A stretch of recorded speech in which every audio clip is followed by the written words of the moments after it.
たはこのレバーを上下に激しく。何してる？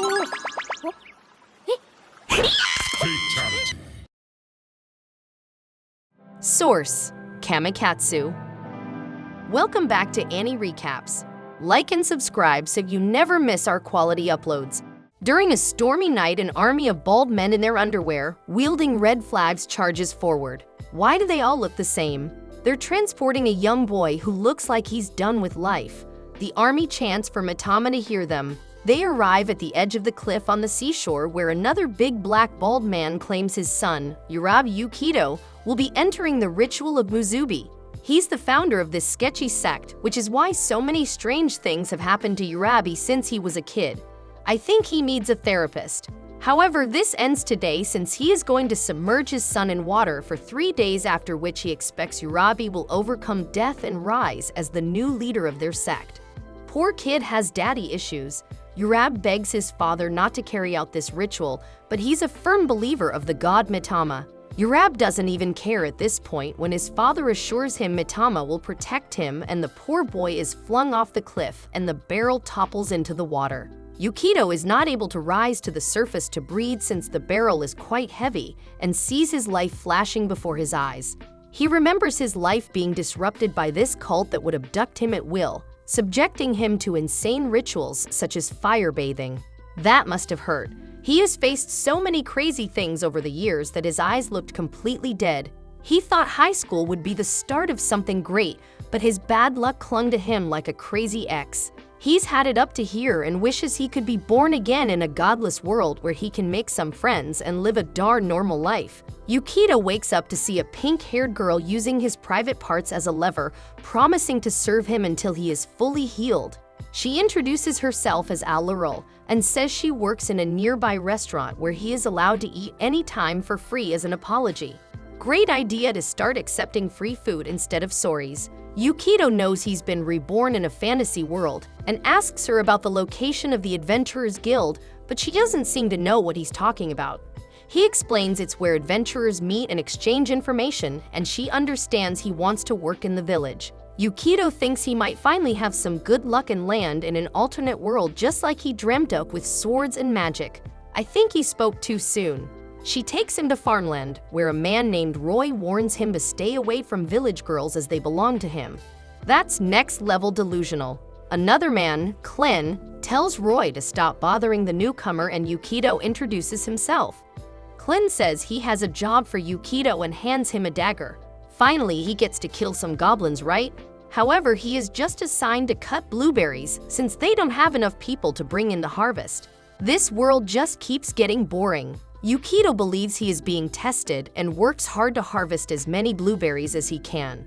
He ends up harvesting too many, and the villagers don't have the resources to preserve them all, so the extra will simply have to be thrown away. Roy asks if there's anything they can do, and Yukito ends up making booze from the fruit. Roy praises Yukito's quick thinking at the restaurant, where they happily drink since alcohol is too expensive to buy. Yukito lies face first on the floor, thinking how this last month he has worked the soil, taken care of livestock, and made wine, none of which is supposed to happen in an alternate fantasy world. He really has the worst luck. Silerol is AniRoll's older sister, and they had allowed Yukito to stay at the eatery. He is happy about the new friends he's made but wants his swords and magic. The next day, Yukito is working on the farm when he sees a man being chased by a monster. Roy douses his hopes once more, saying it is just a strange creature who is now looking at them. He puts on a great show of reading his book and claims he can defeat the beast, but they end up running away to save their lives. They end up in the forest where Yukito is upset they didn't fight the beast, and Roy tells him they don't stand a chance against those creatures. Yukito cannot stand an alternate world where they don't fight monsters. He asks Roy about the book he was reading, but it just lists escape strategies and first aid procedures. They return to the restaurant where AniRoll bandages his bruises, telling him there's no concept of magic in their world. Yukito thinks about how this is not how he imagined his life, but winning a drinking contest against Roy is better than being murdered by his father in a crazy ritual. AniRoll claims the villagers have become much more cheerful after his arrival and asks him to stay in the village forever. Yukito agrees since this world does not only lack God, but all forms of religion and spirituality. He wonders what would happen to him if he had died when he comes across a dead animal in the forest. He lifts it in his arms to give it a proper burial when it strikes him what the villagers do with their dead since there are no gods. Suddenly, Roy and AniRoll appear behind him, worried since Yukito was not in his room but assume he went hunting. Roy acts strange and whispers to Yukito about the existence of a forbidden book, and if anyone were to hear him mention it, he could disappear. I'm sure Yukito won't exactly be troubled if Roy were to go missing. Yukito finally thinks he has some adventure and mystery in his life, but it turns out to be a book about intimacy. It's safe to say he's disappointed.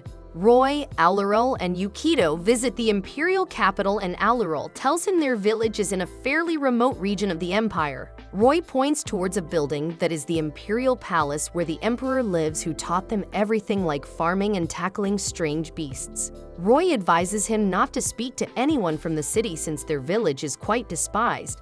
He runs to a bookshop where they find the book Roy was talking about, an alternate reality smut book. AniRoll finds a more advanced version, and Yukito says these books are more artsy than dirty and could be displayed in a museum, much to their shock and horror. They wonder what kind of sensual and advanced world he's from since it's forbidden in their country.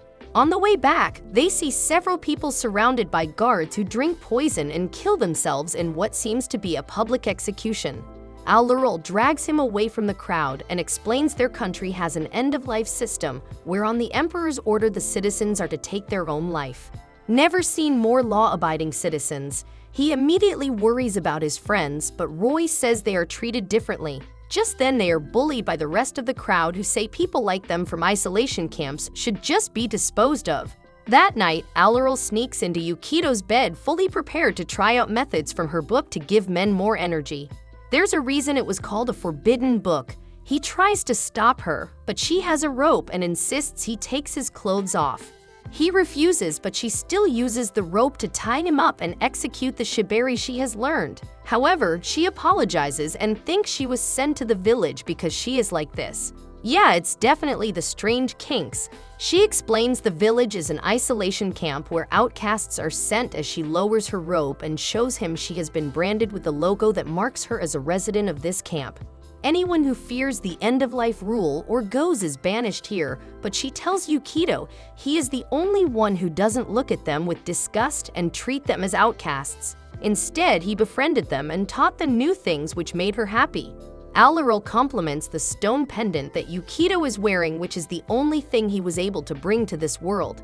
His dad claimed it was a protective charm from the sect. I'm sure it was, and he gives it to AniRoll, who goes back to her room glad she met Yukito. Meanwhile, Clen, Roy, and AniRoll discuss a grave matter over a couple of drinks, and Roy is determined to fight. However, when Yukito goes to the restaurant, he is surprised to see it empty. Who wouldn't be if there's a party here every day, and wonders if they are closed. He goes outside and finds Roy beaten up on the ground. He asks him what happened, and Roy explains that outcasts like them are forcibly killed, and today was that day for AniRoll and AniRoll. Yukito is furious he wasn't told sooner, and Clen arrives with a carriage driven by yet another strange creature. He and Yukito rush to rescue the girls in time.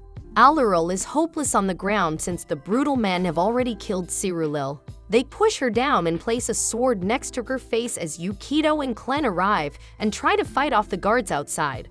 AniRoll is pleased to see him, but Yukito is stopped by the captain of the guards, who believes the isolation camp is a sign of the Emperor's mercy.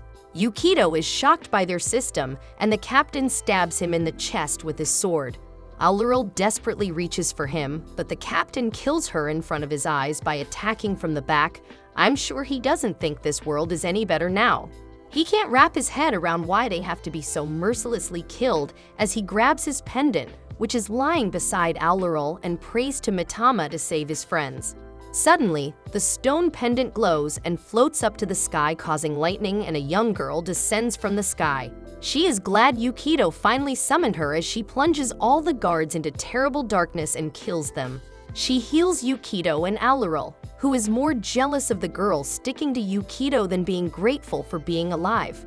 Yukito doesn't recognize her, but she claims she has always been by her side more than anyone else in the world and introduces herself as Mitama, his god.